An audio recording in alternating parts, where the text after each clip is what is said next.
Ladies and gentlemen, boys and girls, children of all ages, this is Hopeful Chewbacca at the Church of Chewbacca, and today we're going to go over the All-Star Omar Vizquel player program that allows you to get 20 program stars for the fourth inning bosses, get you a little bit closer to getting one of those three guys that we went over in the pack review for them earlier in the week. So, after I go over how to get this Omar Vizquel and I think the best way to go about getting him, I will do a card review of him, give him his Chewy rating and what I think of the card. So guys, I think the best way to always go about these player programs whenever they're in the inning programs to get you those 20 program stars is to do the moments. There's always 7 of them. They're worth 6 points a piece for the program.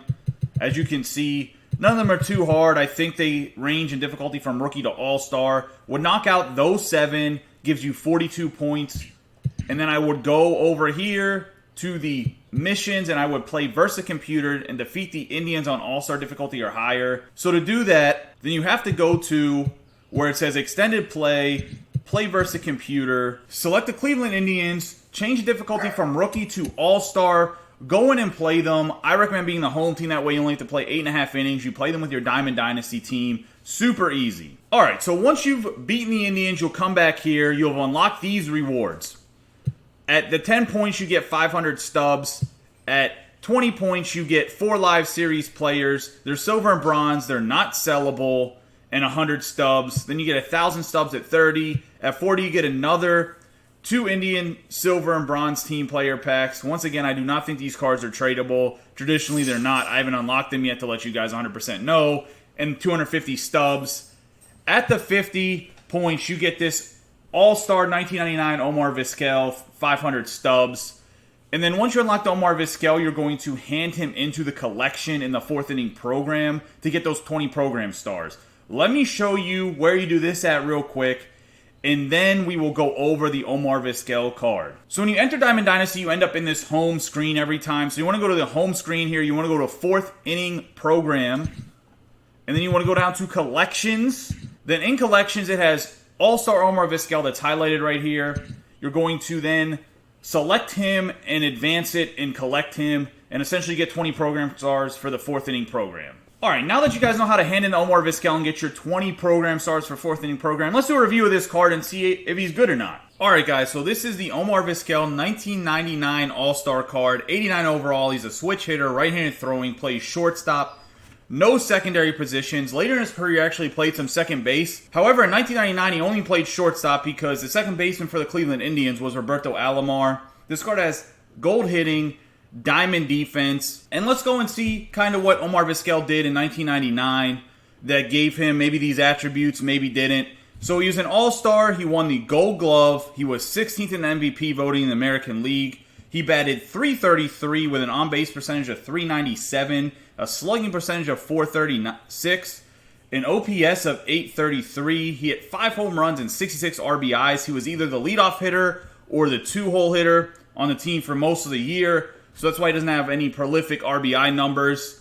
And then he has a WAR of 6.0. So let's look at his attributes and kind of see if they line up with what kind of year Omar Vizquel had. Also, just so you guys know, this is Omar Vizquel's best offensive year as of his entire career. I'm going to assume that they're going to give him a signature series later in the season or a Gold Glove card because he's definitely known for his defense over his offense. And it should be interesting if the offensive numbers are higher because really, statistically, this is his best season in Major League Baseball. So, for his attributes, he has 96 contact versus righty, 96 contact versus lefty with 33 power versus righty and 31 power versus lefty and 100 vision. So looking at this card, he batted .333 in real life. He should have much higher than 96 contact from each side of the plate. If we're being honest, you're looking at some of the cards that came out in the Ducks on the Pond, and they had higher contact than that, and almost none of those cards batted .333. Andrew McCutchen batted lower than that at .314, I believe, and had higher contact versus righties and versus lefties. Omar Vizquel batted higher than that. I understand they're not going to give you a great Omar Vizquel card for free, where the Andrew McCutchen was the rare tier card. I understand that sometimes attributes have to vary. It does not make sense that they use a 1999 All-Star version of Omar Vizquel and want to talk about using real-life statistics to influence attributes all the time whenever it's not even close to what this card should be contact-wise. He should be somewhere probably in the low to high 100s By that I mean he should be like 108 probably, both sides. Now the power numbers are good. They probably should actually be maybe even a little bit less. He probably should be in the high 20s, like 28, 29. But 33 and 31 is fine. He's just going to hit bloopers over the infield. If he really gets into one, he's going to hit a fly ball to the right fielder or whatever. It is what it is. Moving on from those first 5 attributes, he also has 74 discipline, 89 clutch. He also has 99 bunting. So he actually led the American League in sacrifice hits. I think he had 17, and a lot of that was from sacrifice bunting to get people home. They play a lot of small ball on the Indians that year. He has 97 fielding, 85 arm strength, 98 arm accuracy, 94 reaction, with 82 speed, 82 stealing, 89 base running aggressiveness. So this is definitely a card that represents somebody that won the Gold Glove that year, which Vizquel did. It's great defensively. He doesn't have the best arm strength. However, he's going to make all the plays. He's going to be super rangy. And I think it's a really good defensive card. I think it's a great card even just to get some base hits. You could put him on a team of guys that just have a bunch of base hits to kind of see how it works. There's someone that can set the table. I just think his contact should be a little bit higher based on the statistics he had in 1999. I mean, it's not like he didn't bat well over 300. He was top 5 in batting average in the American League. I just think that those attributes don't do how well he played offensively justice.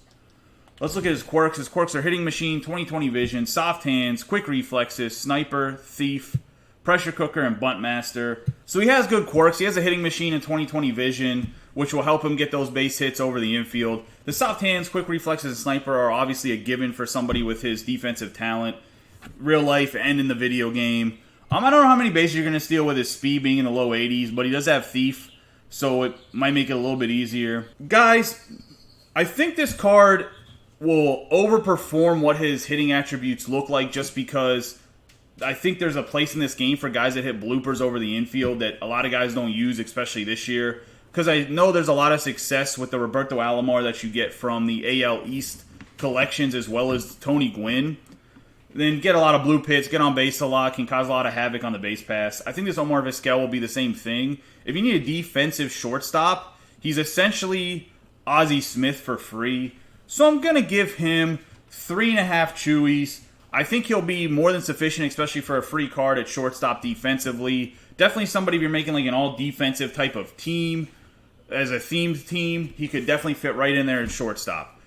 Guys, comment below. Let me know what you think about me kind of laying into SDS a little bit here with not giving him the proper contact attributes. I'd like to talk to you guys about it. Also, give this video a thumbs up. I know you guys liked it. You guys have a great day and be safe.